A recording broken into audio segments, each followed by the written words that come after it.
Good afternoon. Good afternoon. It's a high honor and a distinct privilege to be joined today by Whip Catherine Clark, Caucus Chair Pete Aguilar, members of House Democratic leadership, and the House Democratic Caucus. House Democrats are here on the Capitol steps to reiterate our strong opposition to this spending bill because it fails to address the Republican health care crisis and it fails to extend the Affordable Care Act tax credits. House Democrats will continue to support our men and women in uniform. We will continue to support hardworking federal employees. We will continue to support our law enforcement personnel. House Democrats will continue to support our air traffic controllers. We will continue to support our TSA agents. We will continue to support our civil servants who have been under attack since day one of the Trump administration. But we cannot support the Republican effort to gut the health care of the American people.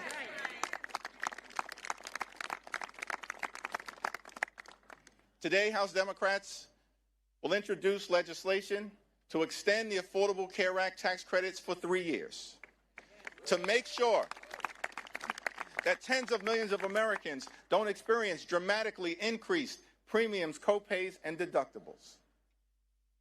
We believe that working-class Americans, middle-class Americans, and everyday Americans deserve the same level of certainty that Republicans always provide to the wealthy, the well-off, and the well-connected. The same level of certainty.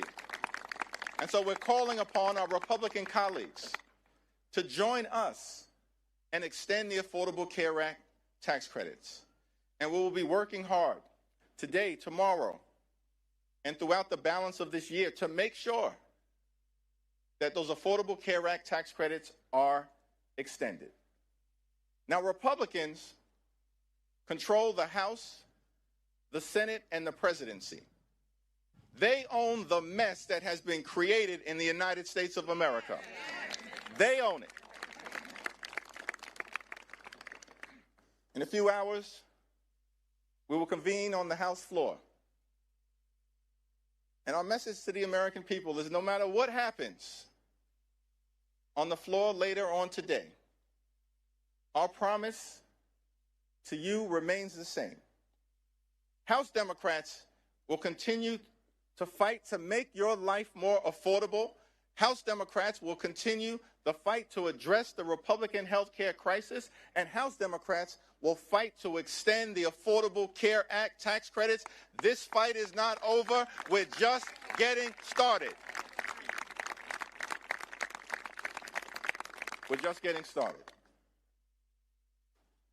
Now, among the many outrageous things that has been said during the Trump Republican shutdown or done during the Trump Republican shutdown, the longest shutdown in American history,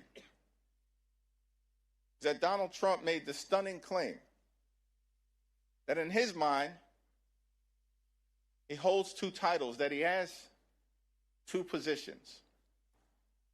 Donald Trump says that he's both the president and the Speaker of the House. That's what Donald Trump said in the midst of him shutting down the government. And what we've seen from compliant, sycophantic Republicans, corrupt House Republicans, is they continue to go along to get along. They don't function like a separate and co-equal branch of government. From the very beginning of this presidency and all the way through this Trump shutdown, Republicans in the House have continued to act like a wholly owned subsidiary of the corrupt Trump cartel. That may be the House Republican position. For damn sure, it ain't the House Democratic position. Because we know, and what we say to the American people is that we don't work for Donald Trump. We don't work for J.D. Vance. We don't work for your billionaire donors. We work for the American people. And that's what this fight by House Democrats, joined by our colleagues on the other side of the Capitol, has been all about. We work for the American people. As we stand on the Capitol steps, ready to continue this battle on the House floor, a battle that we waged week after week after week, and that will continue regardless of the outcome.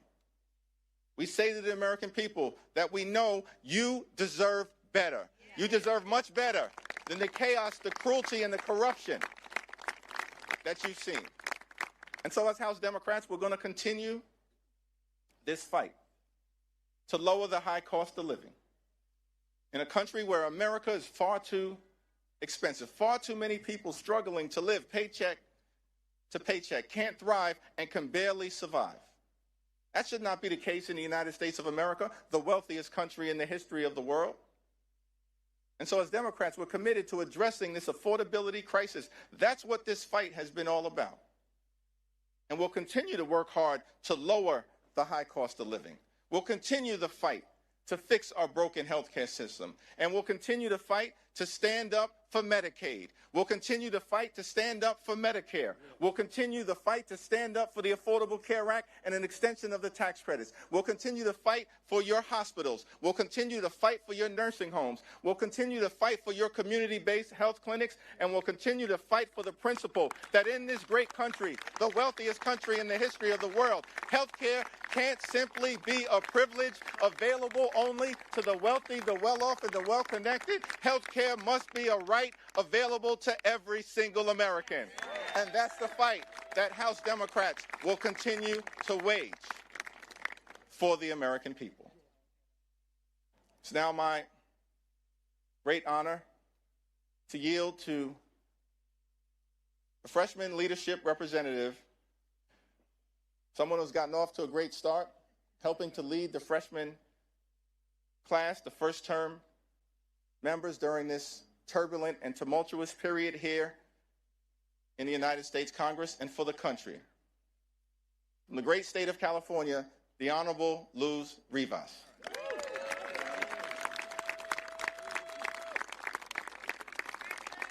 Thank you, Leader Jeffries, Whip Clark, and Chair Aguilar for your leadership. House Democrats are back in Washington, D.C., ready to vote once again to protect health care for working families across the country. Recently, I spoke with Speaker Johnson directly in the Capitol and hand-delivered stories from my and my fellow freshman colleagues' constituents who have been impacted by the Republican shutdown. This includes the story of Stephen Heller, a constituent from Van Nuys, which is in my district. Stephen and his wife are independent contractors who have to pay for their own health insurance. Because Republicans let the ACA tax credits expire, Stephen and his wife are facing a monthly health care premium increase of $1,000 per month in 2026. This will bring their monthly total to nearly $2,100 per month and nearly $25,000 for the year, just in health insurance. That is, in Stephen's own words, a terrible financial blow and an enormous financial burden. Constituents across the country like Stephen and his wife cannot afford Republicans' deal. I will vote no and continue to fight with House Democrats to protect the ACA subsidies that Stephen and millions of Americans rely on. House Democrats will continue our fight to protect health care, lower the cost of living, and keep the American dream attainable for all. Thank you. And next, I'd like to introduce my amazing colleague from Michigan, Congresswoman McDonald-Rivet.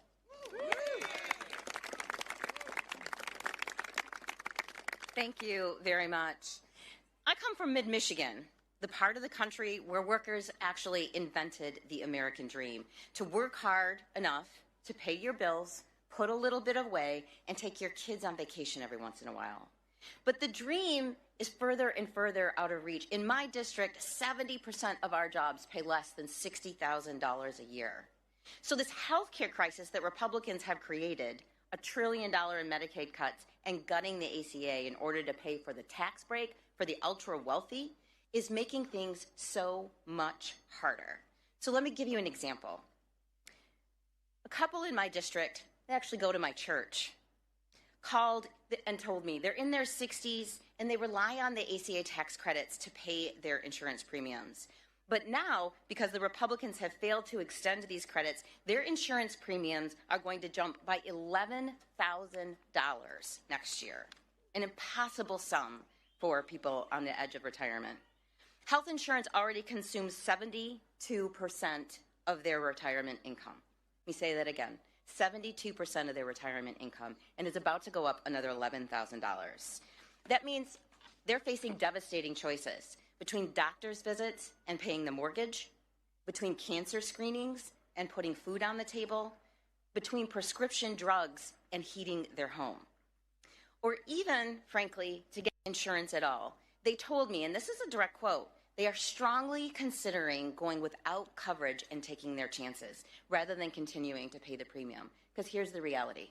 They actually can't pay that premium. I came to Congress, we all came to Congress to help people like them. Lower cost, better care, more jobs. One easy critical step is simply passing to extend the ACA credits. Yes. It is time we pass it before they pay the cost. Thank you. It is my pleasure to introduce my colleague from California, Representative Tran.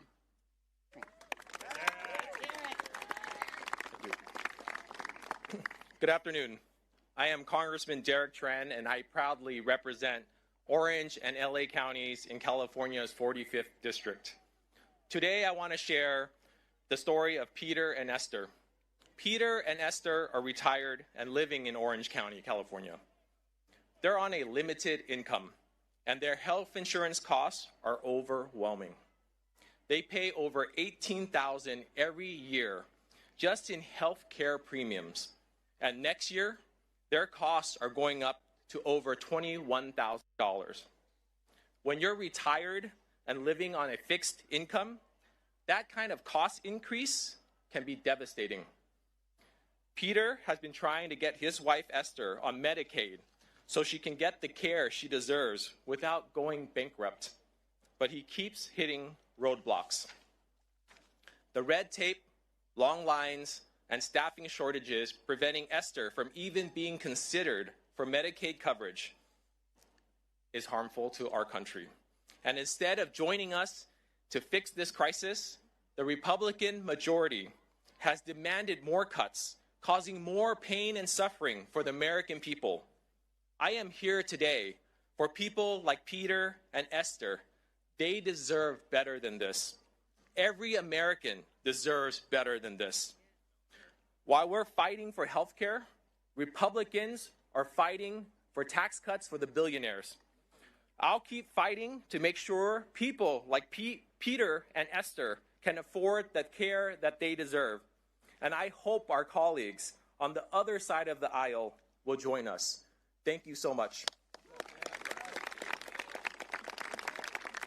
It is with great privilege that I introduce and yield time to Congresswoman Sarah McBride from the great state of Delaware. Thank you so much, Representative. Thank you so much, Leader Jeffries, Whip Clark, and Chair Aguilar for bringing us together today. We stand here today, 42 days into a government shutdown and 54 days since the House last met, because Republicans have presented the American people with a false choice between reopening government and addressing this healthcare crisis. There is simply no reason why we can't do both. The only thing that has been standing in our way is Republican cruelty. Republicans have played a game of chicken with food assistance, travel safety, and federal paychecks, all because they will stop at nothing to cut your health care. The only thing that congressional Republicans are more loyal to than Donald Trump is to cutting the health care of the American people. Let's be clear.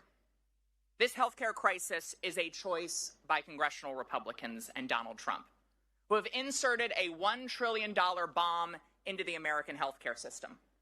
And it is starting to go off. Millions right now are facing skyrocketing premiums. The largest cut to Medicaid in American history is on the horizon. Rural hospitals will close. Doctors' offices will shutter.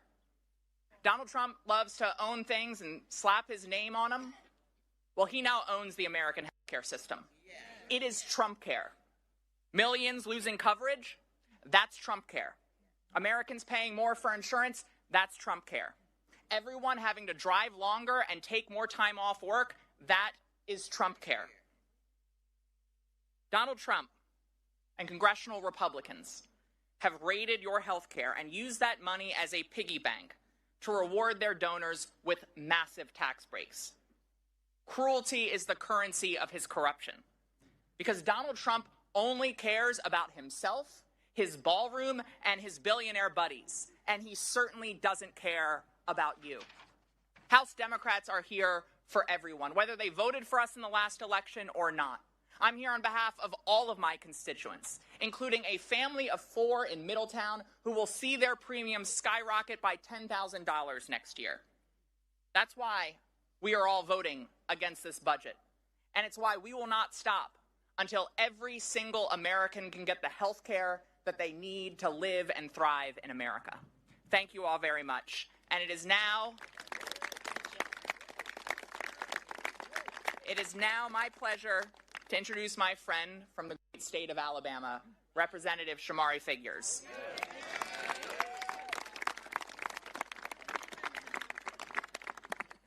Thank you.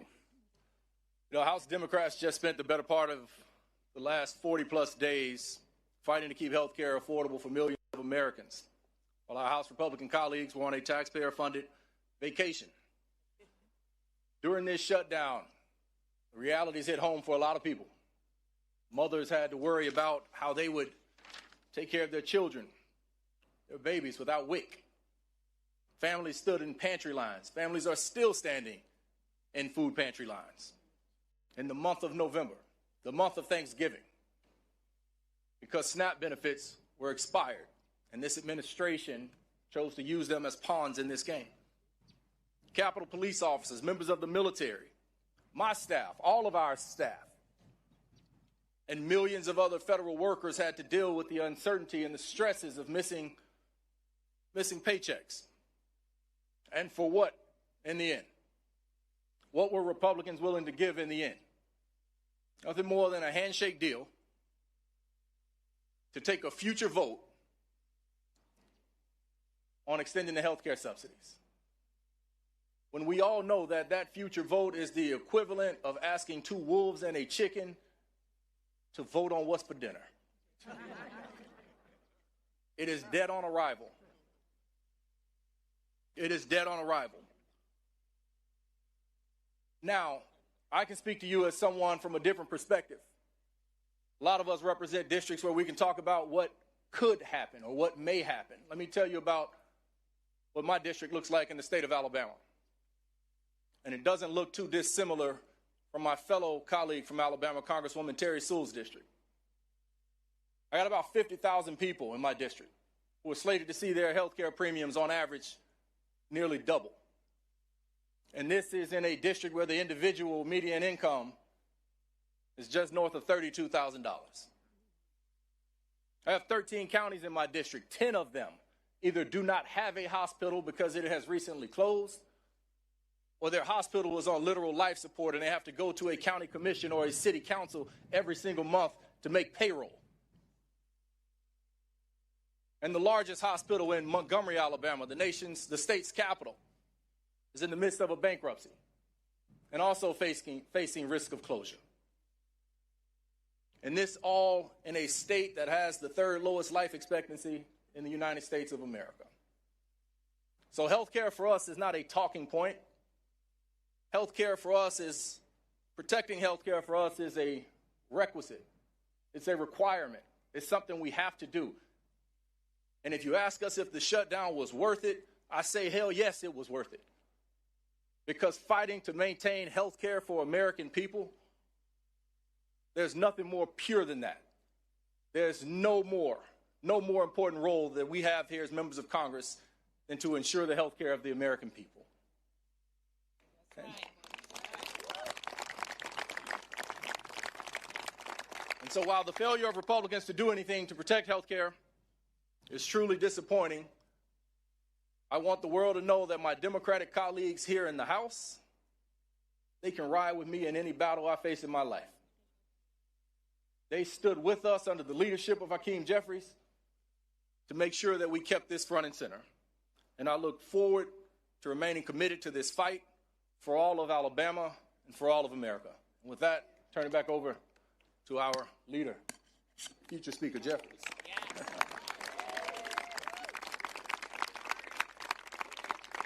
I want to thank all of our distinguished colleagues who spoke so powerfully and eloquently about the nature of this fight that we continue to wage on behalf of the American people. And these are first-term members of Congress. But they recognize that as Democrats, we stand on the shoulders of many who, decade after decade, century into century, have always fought to make life better for everyday Americans and to protect the health care and enhance the health care of the American people. That's the continuing and enduring legacy of the Democratic Party. FDR fought for it. Truman fought for it. JFK fought for it. LBJ fought for it. Carter fought for it. Clinton fought for it. Barack Obama fought for it. Biden fought for it. And no one fought harder in the House of Representatives than our Speaker Emerita, Nancy D'Alessandro Pelosi. That's in the DNA of the Democratic Party. From FDR to Nancy Pelosi to these first-term members. And so our promise to the American people is that we are in this fight until we win this fight for all of you. Cancel the cuts, lower the costs, save health care. God bless you. God bless the United States of America. Please welcome the 50th Vice President of the United States, J.D. Vance.